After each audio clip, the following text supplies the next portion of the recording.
kanun kong shuai turin olal ze ho nang kangai che sual na kong ral tri le bo na lawang kara pan arsi engoy ka kong minen ro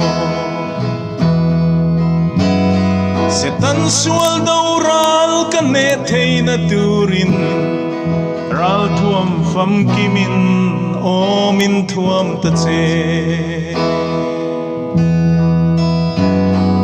ni tinin lalpai kyang alen kanwa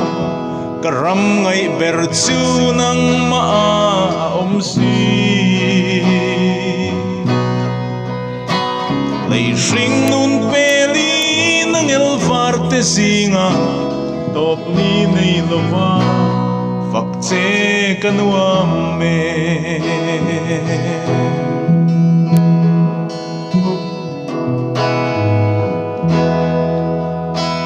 boy na chum pui sing in thang tin na bom eden nat na vein ka cha ve ka thangam thailo ral ram ma hian sol na ram nuam ka thlen ma lo chuan i ram moi panin ka lo ho me ke ring nu na hian ka cham rei to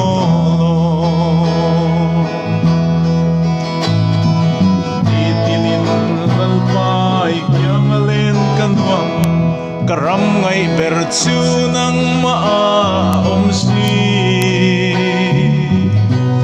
ai ring nun pelin nang el varte singa top ni nei lova phật che kanuam me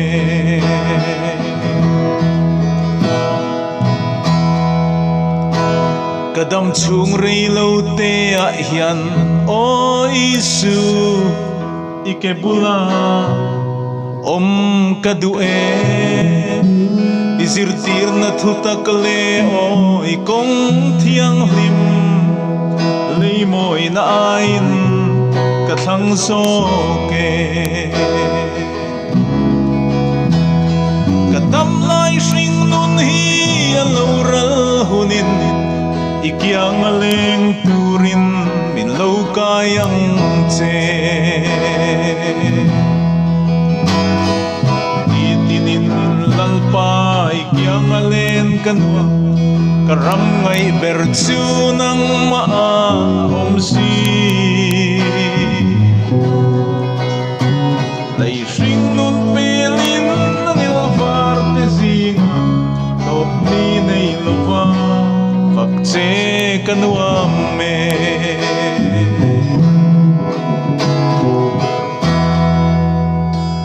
zan tiang khohara thifim leng vel hian ingil nei na an chiar seng lo asin zan thim en tu van khwale tui te pon ifel na tu an thil zo thei lo sing khovareng ani eng moi lo chuakin ilai nat na kang ngai lo an puang zar le thi tinin dal pai kyang alen kanwa karam ngai ber chu nang ma om si lei ring nun pelin nang el farte singa top ni nei lova phật che kanuam me tinin lalpai kyang alen kanwa karam ngai ber chu nang ma om si lei ring nun pelin nang el farte singa top ni nei lova phật che kanuam me tinin lalpai kyang alen kanuam